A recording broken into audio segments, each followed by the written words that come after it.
खानापानी हाम्रो पानीले नै सुधार्ने रहेछ क्या, त्यसको अर्को उपाय नै छैन।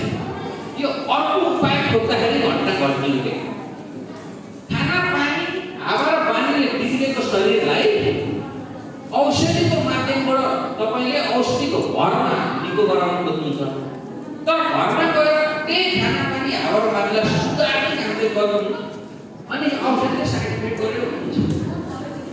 अझ मलाई लाग्छ नि त म चाहिँ भन्नु बिग्रिनुको कारण चाहिँ यो होइन, बिग्रिनुको कारण चाहिँ यो सबैमा पनि यही सुधार्नु पर्दो रहेछ।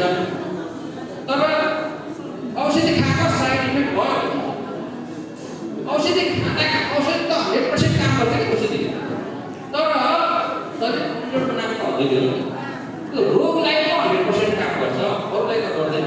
र 100% काम चाहिँ अरू केले गर्छ भन्ने कुराहरू हुन्छ। त्यही भएर हामी चाहिँ के गर्नु पऱ्यो त खानापानी हाम्रो पानी सुधार्नु है। अघि यहाँ पनि कमलले भन्नुभयो भर्खरका केटाहरू लेडिजहरू जेन्ट्सहरू प्रेसर हाई भएर हुँदैन। अस्ति म भएको थियो यस्तै खाले पेसेन्ट भाइ आयो, 21 वर्षको ठिलो 21 वर्षको ठिलो प्रेसर हाई भएर 150 भन्दा माथि क्रस भयो।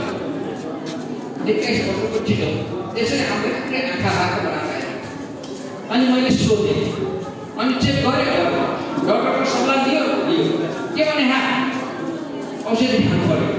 अनि मैले सोधेँ खाना कस्तो छ, उहाँको बुवाले भन्नुभयो मैले जे खान्छु त्यही खान्छु। पानी कस्तो छ, मैले जे खान्छु त्यही खान्छु। हावा कस्तो छ, हामीले जहाँ सास फेर्छौँ त्यही ठिक छ। पानी कस्तो छ भनेको 3 बजे सुत्दो रहेछ,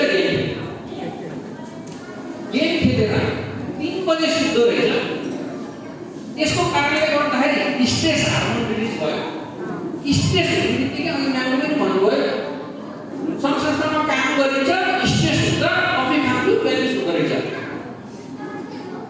स्ट्रेस हुन्छ रातभरि गेम खेल्दा, अनि त्यो स्ट्रेस बढ्दै जाँदा 21 वर्षको ठिलोलाई प्रेसर। अब त्यो प्रेसरलाई कसरी कन्ट्रोल गर्नु त? 9 बजे सुत्नु पर्यो, सजिलो 9 बजे सुत्न लगाइदिनुहोस्, त्यो प्रेसर इफेक्ट हुन्छ। के गर्नु पर्यो? तर डक्टरको हिसाबले त प्रेसर हाई भयो कन्ट्रोलमा कसरी ल्याउनु? प्रेसरको औषधि काम गर्यो, तर समस्या कस्तो रहेछ त? अब उसले 3 बजेसम्म होइन 4 बजेसम्म किन्नु खोज्छ, तर प्रेसरको औषधि खाएको थिएछ अनि किडनी बिग्रियो। प्रेसरको औषधिले किडनी बिग्रियो भन्छ। त्यसपछि समस्या कसको? डक्टरको औषधिको कि? अनि हामी खाना पानी हावा र पानी मेरो शरीरको जिम्मेवारी आफैले लिदिने अरे त्यो डक्टर त कामै छैन, म त कामै छैन, डक्टर ठिक हो। बुझ्नुभयो? म टेन्सनमा आएको छु है। अब यसमा धेरै साइकोलोजिकल कुराहरू हुन्छ।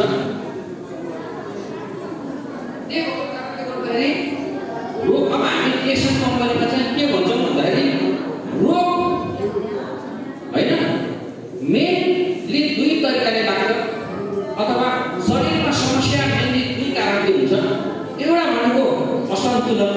अब त्यो 21 वर्षको ठिलोको सुताइको असन्तुलन भयो के, सुताइको असन्तुलन भयो। अब त्यो असन्तुलनले समस्या कहाँ दियो? प्रेसर। अनि अब अर्को हेर्नु चाहिँ अर्को भनेको चाहिँ हामीले खाने खाना कस्तो लाग्छ भन्दाखेरि कस्तो हरि पक्लाउँदो छ नि त होइन।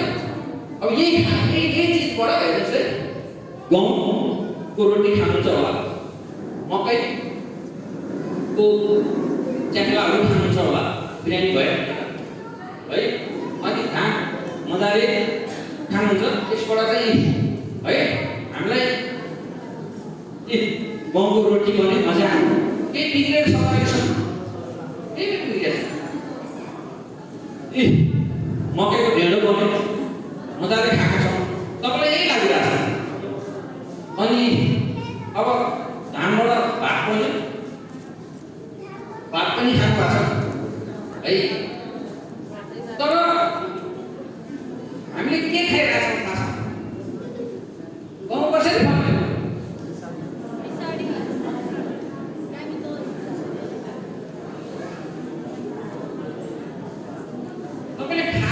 तपाईँले थालको हेर्नुभयो कि तपाईँले थालको चाहिँ त्यो राम्रो मिठो खाना चाहिँ हेर्नुभयो, तर त्यो खाना कहाँबाट आयो भने चाहिँ हेर्नुभयो, त्यो चाहिँ विषादी के तपाईँले खानुभयो कि तपाईँले खानुभयो।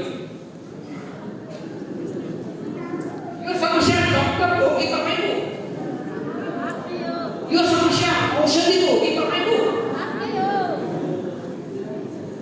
यति बुझेपछि त अब बिरामी हुन रोकिनु पर्ने हो त, तर रोकिँदैन।